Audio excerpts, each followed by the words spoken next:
warahmatullahi wabarakatuh. Selamat siang teman-teman media. Tadi pagi saya menghadiri Rakornas yang diselenggarakan oleh Kadin, khususnya Kadin Wakil Ketua Umum Bidang Ketenagakerjaan. Kadin mengundang semua stakeholder ketenagakerjaan. Ada teman-teman dari pimpinan konfederasi, kemudian pasti Apindo dan Kadin, Kadin, kemudian di situ menyertakan Kadin dari seluruh provinsi, kemudian juga hadir BPJS Ketenagakerjaan, BPJS Kesehatan. Dan di forum tersebut saya ketemu dengan Bang Andi dan Bang Said Iqbal, kemudian saya ajak beliau berdua ini ke kantor Kementerian Ketenagakerjaan. Alhamdulillah beberapa hari ini saya menerima beberapa pimpinan konfederasi. Mungkin teman-teman juga sudah mendengar beberapa pimpinan konfed sudah datang ke saya dan saya berdialog dengan teman-teman pimpinan konfederasi. Hal ini saya menyempurnakan untuk mendengar pandangan, masukan dari Presiden apa Ketua Umum ya? Presiden. Oh, Presiden. Keren nih Presiden. Presiden KSPI dan Ketua Umum ya? Presiden juga. Oh, Presiden. Saya didampingi oleh dua presiden ini. Oleh Presiden KSPSI.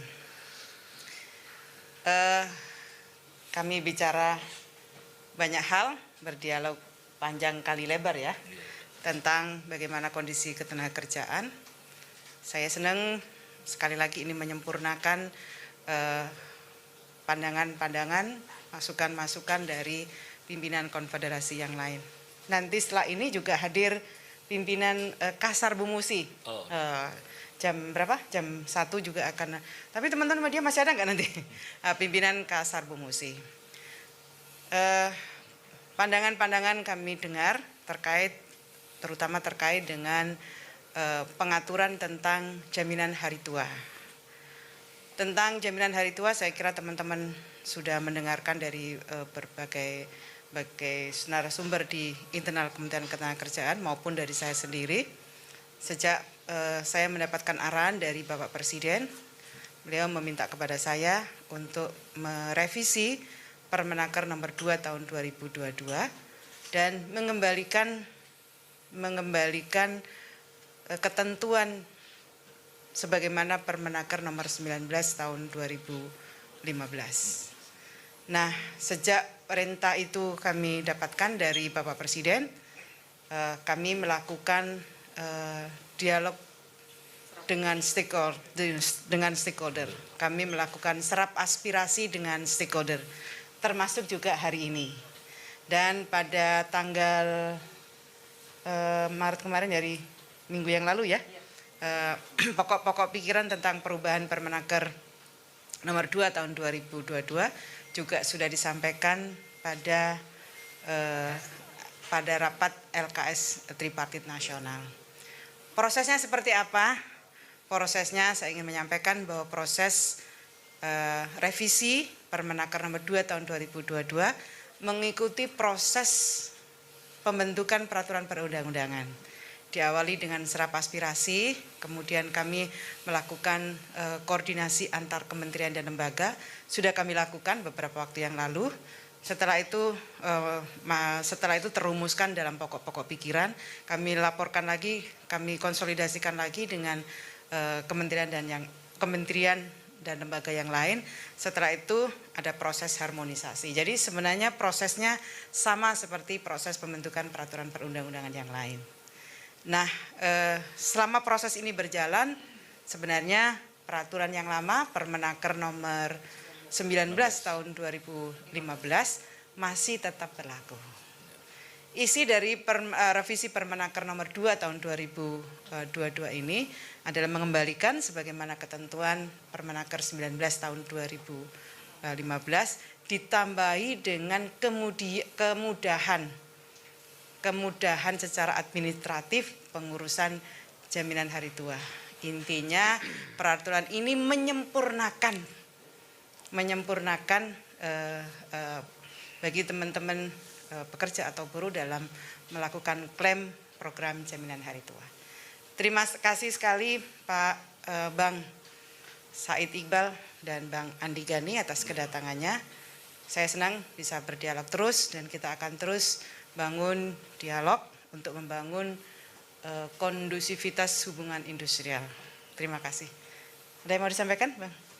Jadi hari ini kami dan Said Iqbal, KSPSI dan KSPI, dan kami sudah membaca pokok-pokok pikiran pemerintah dan kami menilai positif. Karena itu kami segera minta kepada Bu Menteri dan jajarannya untuk segera menerbitkan Permenaker yang baru. Kembali ke 19 dan ditambah lagi beberapa yang positif, yang menurut saya sangat luar biasa. Jadi kami juga membuktikan kepada publik bahwa Andi Gani dan Said Iqbal tidak pernah isu-isu di luar bahwa anti dialog dengan pemerintah. Hari ini kami datang ke Kemenaker untuk mencapai titik temu dan sinyal positif itu sangat luar biasa buat kami, pimpinan buruh, dan akan segera kami sosialisasikan ke bawah. Terima kasih. Wassalamualaikum warahmatullahi wabarakatuh. Waalaikumsalam warahmatullahi wabarakatuh. Iqbal? Ini sebagai Presiden KSPI, bukan Presiden Partai Buruh. Bismillahirrahmanirrahim. Terima kasih Ibu Menteri Tenaga Kerja, kawan-kawan media cetak online dan media elektronik, televisi, radio, dan live streaming online. Pertama, atas nama KSPSI Andi Gani dan KSPI mengapresiasi pada hari ini dengan itikat yang baik Ibu Menteri Tenaga Kerja mengundang kami untuk berdialog, wabil khusus yang selama ini berkembang opini yang begitu kuat di kalangan buruh dan juga netizen terkait dengan pencairan manfaat JHT. Sekali lagi kami ucapkan terima kasih, menunjukkan bahwa Menteri Tenaga Kerja tidak anti kritik dan tidak anti untuk mendengarkan aspirasi. Ini hanya masalah waktu dan nampaknya waktu hari ini adalah waktu yang tepat untuk mengundang kami berdua, Bung Andi dan saya. Ibu Menteri, kami ucapkan atas nama buruh terima kasih. Yang kedua, pertemuan ini juga ternyata saya ingin menggarisbawahi apa yang disampaikan oleh Ibu Menteri, bahwa yang dimaksud revisi jaminan hari tua terhadap Permen nomor 2 tahun 2022 adalah sudah clear, yaitu yang disampaikan Ibu Menteri, saya garis bawahi, mengutip kembali, menyempurnakan apa yang sudah ada di Permenaker nomor 19 tahun 2015. Dengan demikian, tentang mungkin pernah saya katakan akal-akalan atau ada sesuatu yang kurang layak, ya, maka saya ingin berterima kasih penjelasan ini menjelaskan kepada saya dan Bung Andi dan seluruh buruh Indonesia yang dimaksud revisi itu ada dua hal. Satu, mengembalikan aturan yang lama Permenaker nomor 19 tahun 2015. Yang kedua, Ibu Menteri bahkan meningkatkan, yaitu istilahnya menyempurnakan terhadap isi Permenaker nomor 19 tahun 2015 yang tadi sudah dikutip. Yang pertama adalah terkait pekerja kontrak atau PKWT dan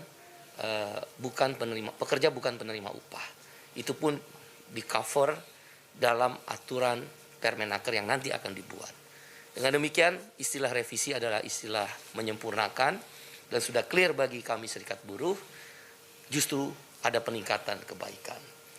Yang terakhir, tentu banyak persoalan ke depan tentang masalah ketenaga kerjaan, termasuk Omnibus Law dan aturan-aturan lain. Pertemuan-pertemuan dialog seperti ini, di mana Menteri Tenaga Kerja mengambil peran sebagai tupoksinya, kami harapkan akan ada keberlanjutan. Dengan sebuah harapan bagi menteri-menteri di luar domain Menteri Ketenagakerjaan, sebaiknya tidak mengintervensi lebih jauh. Akan lebih kuat kalau kebijakan ketenagakerjaan menjadi domain Menteri Tenaga Kerja. Seperti sekarang ini buktinya semua bisa selesai. Dengan demikian, KSPSI AGN dan KSPI mengucapkan terima kasih pada Ibu Menteri dan melalui kawan-kawan media kepada buruh Indonesia dan para peserta BP Jam Sostek dan BPJS Ketenagakerjaan, pemerintah atas instruksi Presiden Bapak Jokowi dan ditindaklanjuti oleh Menteri Tenaga Kerja telah mendengar aspirasi, bahkan menambah kebaikan di dalam aturan yang baru itu. Terima kasih. Baik, terima kasih. Cukup ya teman-teman ya. Penjelasannya sudah clear. Saya sekali lagi terima kasih atas kehadiran dua sahabat saya ini. Pasti kehadiran sahabat-sahabat yang lain juga akan terus kami lakukan untuk berdialog. Opo? Yang mana? Yang mana? Oke, jadi begini, saya ingin sampaikan bahwa saya tadi sudah sampaikan proses melakukan revisi ini sama seperti membuat peraturan menteri yang baru. Jadi tahapan-tahapan itu harus kami lakukan.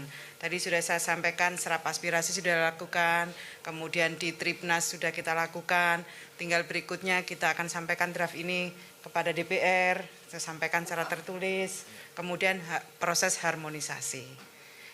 Dan saya ingin sampaikan, sebelum ini selesai, peraturan yang lama, Permenaker nomor 19 tahun 2015 itu tetap berlaku.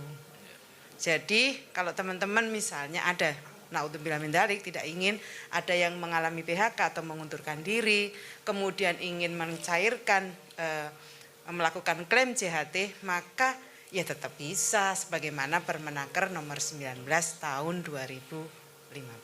Jadi itu intinya. Teman-teman kan kalau mau PHK, mau mengundurkan diri nggak bisa klaim nih. Bisa karena Permenaker yang lama itu masih berlaku. Permenaker yang baru yang 2022 itu kan berlakunya masih bulan Mei. Jadi sampai bulan Mei ini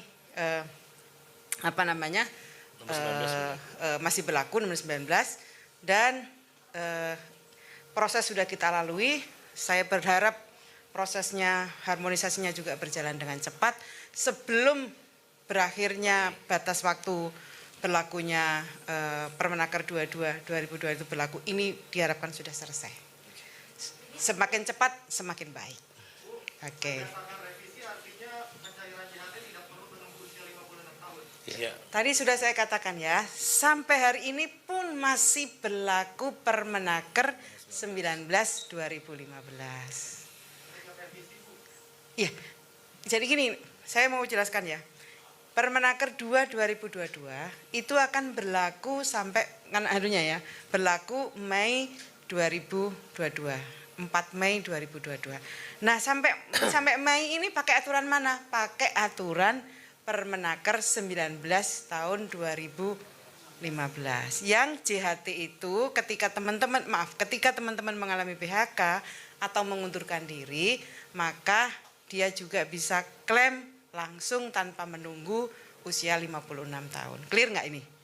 Nah, clear. Nah, Permenaker nomor 2 tahun 2022 kita akan revisi. Tadi isi revisinya adalah mengembalikan ketentuan tentang klaim JHT sebagaimana Permenaker 19 tahun 2015, ditambahin kemudahan-kemudahan baru dalam mengklaim JHT. Jadi ini edisi penyempurnaan, kira-kira begitu.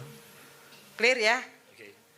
Jadi kemudahan revisi tetap nggak perlu menunggu sampai usia 15 tahun kan ya? Nanti untuk Ampun deh. Gini ya, mohon diulang lagi. Diulang ya. Sekarang ketentuan tentang klaim JHT itu bisa dilakukan tanpa nunggu 5-6 tahun. Kenapa? Karena masih berlaku Permenaker yang lama. Clear apa enggak? Clear. Kemudahannya Bu yang direvisi itu kan ada perubahan. Yang pertama kemudahan itu klaim itu bisa dilakukan dengan persyaratannya dipermudah. Yang dulunya 3 ya, menjadi 2. Bukti itu cukup dengan kalau nggak ada KTP maka bukti yang lainnya. Kemudian bisa dilakukan secara online. Kemudian apalagi? Tidak ada visa buat yang meninggalkan ini. Ya. Ada beberapa kemudahan-kemudahan administratif yang tidak diatur di Permenaker 19 2015. Jadi intinya ini edisi penyempurnaan. Saya tanya lagi apa maneh? Jadi Permenaker yang baru ini ditargetkan selesai sebelum Mei 2020. Iya, pasti karena kalau nggak diselesaikan sebelum itu maka berlaku Permenaker 2 2022. Jadi harus selesai sebelum Mei 2022. Meskipun Mei batas akhirnya, tapi kami akan berusaha sebelum Mei sudah selesai. Yang penting ini kan kami juga nggak boleh salah, semua tahapan itu harus kami lalui. Nanti kalau kami segera buka, segera revisi, nanti ada yang protes, kami belum diajak dialog. Jadi meskipun ada constraint waktu, tapi kita tetap mengikuti proses pembentukan peraturan perundang-undangan.